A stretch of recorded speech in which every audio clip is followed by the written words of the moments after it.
আমরা পারি না আর পারি না, কারো সাথে পারি না, তবু ক্রিকেট ছাড়ি না, লজ্জা নাই রে। ওস্তাদ বামে চাপ দেন, ডাইনে প্লাস্টিক। দু হাতে টাকাও এসেছে, আশেপাশে অনেক মানুষও হয়েছে, কিন্তু আসল কথা হলো আমি বাসের কন্ট্রাক্টর হয়ে গেছি।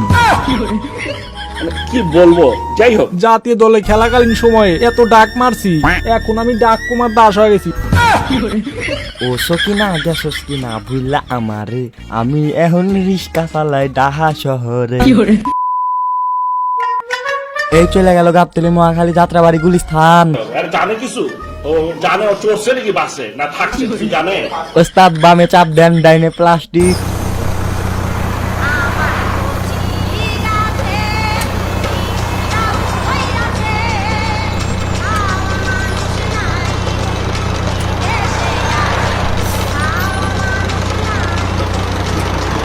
এই মুড়ির টিন চাপাও চাপাও।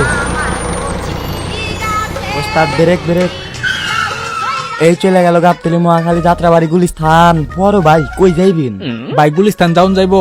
সবাই আহেন আহেন, বাস পুরা ফাঁকা, উঠা পড়েন। ভাই আপনারে কেমন জানি চেনা চেনা লাগতেছে, ওই জানি দেখছি আপনারে। ও হ্যাঁ মনে পড়ছে, আপনি তো আমগরে বাংলাদেশের মায়ের দোয়া ক্রিকেট টিমের ক্যাপ্টেন ছিলেন। আপনার নাম ছিল কি জানো?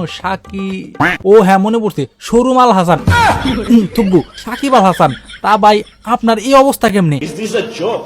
আমরা বাঙালিরা কত আশা করে আপনাদেরকে আমেরিকা পাঠাইলাম যে আপনারা এবারে টি-20 ট্রফিটা বাংলাদেশে নিয়ে আসবেন। আপনাদের দিকে পুরা বাংলাদেশ চায় আছে, আর আপনারা কিনা শেষমেশ করছেনটা কি? বাসে ড্রাইভারি করতেছেন। এত বছর ধরে চেষ্টা করলাম নিজেকে লুকিয়ে রাখার জন্য, কিন্তু পারলাম না। আপনাদের কারণে বাইরে আসতেই হলো। আমি হতাশ, খুবই হতাশ। হতাশ কেন হতাশ? এই বাস চালাইতেছেন দিকে হেল্লাগে হতাশ। ভাই দুঃখের কথা আর কি কমু, জীবনে অনেক বড় হতে চেয়েছিলাম দু হাতে থাকবে কারি কারি টাকা, আর আশেপাশে থাকবে অনেক মানুষ এবং ফ্যান ফলোয়ার। দু হাতে টাকাও এসেছে, আশেপাশে অনেক মানুষও হয়েছে, কিন্তু আসল কথা হলো আমি বাসের কন্ট্রাক্টর হয়ে গেছি। ভাই অনেক আশা নিয়ে গিয়েছিলাম আমেরিকাতে টি-20 ট্রফিটা আনবো বলে, কিন্তু প্রস্তুতি ম্যাচে আমেরিকা আমাদেরকে যেভাবে ভরে দিয়েছে সেটার জন্য আমরা মোটেও প্রস্তুত ছিলাম না। আমেরিকা থেকে হারার পরে দেশে ফিরে ক্রিকেটের চাকরিটাও চলে যায় এবং কারিগরি টাকাটাও হারিয়ে ফেলি। শেষমেশ কোন রাস্তা না পেয়ে আমি আর পক্ষণ দায় এই ব্যবসাটা বেছে নিয়েছি। মানে কি বলবো, যাই হোক। আসেন বাচ্চালন দেশি হাঁস ধরলেই 150 হাজারের মাল 150 ধৈরা জিতে লন। এই যে পাবলিক ভালো খান, ভালো খাইলে এদিকে আসেন, তাজা মাল ধরলেই 150।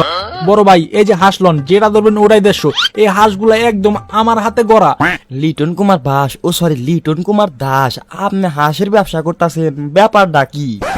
ভাই দুঃখের কথা আর কি কমু, জাতীয় দলে খেলাকালীন সময়ে এত ডাক মারছি, ডাক মারতে মারতে এখন আমি ডাক কুমার দাস হয়ে গেছি। সব এখন আমার লিটন কুমার দাস কনে, এখন সবাই আমার লিটন কুমার ডাক করে ডাকে। ও সকিনা গেছস কিনা ভুললা আমারে, আমি এখন রিস্কা চালাই ডাহা শহরে। এই রিক্সা দাঁড়াও, যাবে? মামা জামু, কিন্তু অহন কিন্তু গরম পড়ছে, ভাড়া একটু বাড়ায়া দিতে হইব। আচ্ছা সমস্যা নাই, ভাড়া বাড়াই দিমুনি, কিন্তু তোমার দেখা চেনা চেনা লাগতেছে। আরে তুমি আম করে শান্ত না? শান্ত কেন শান্ত? হঠাৎ করে তুমি রিক্সা চালাইতেছো, কাহিনী কি বাবা কও তো?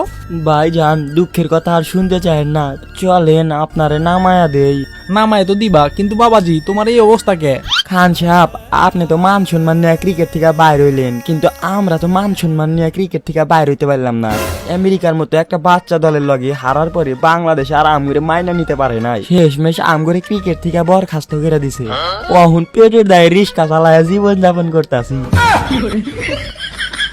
আমরা পারি না আর পারি না, কারো সাথে পারি না, তবু ক্রিকেট ছাড়ি না, লজ্জা নাই রে। আমরা পারি না আর পারি না, কারো সাথে পারি না, তবু ক্রিকেট ছাড়ি না, লজ্জা নাই রে। আমরা পারি না আর পারি না। আমরা হয়তো 2 দিন পরে জিতবো, আগে জিতলে কি ক্ষতি? হাতুড়ির তাল বাহানা বুঝলাম না রে একরতি, হয়তো 2 দিন পরে জিতবো, আগে জিতলে কি ক্ষতি? হাতুড়ির তাল বাহানা বুঝলাম না রে একরতি। অনিয়ম দুর্নীতি ক্রিকেট বোর্ডের মূলনীতি, অনিয়ম দুর্নীতি ক্রিকেট বোর্ডের মূলনীতি। পাপন কেন পথ ছাড়ে না রে, আমরা পারি না আর পারি না, কারো সাথে পারি না, তবু ক্রিকেট ছাড়ি না, লজ্জা নাই রে। আমরা পারি না আর পারি না।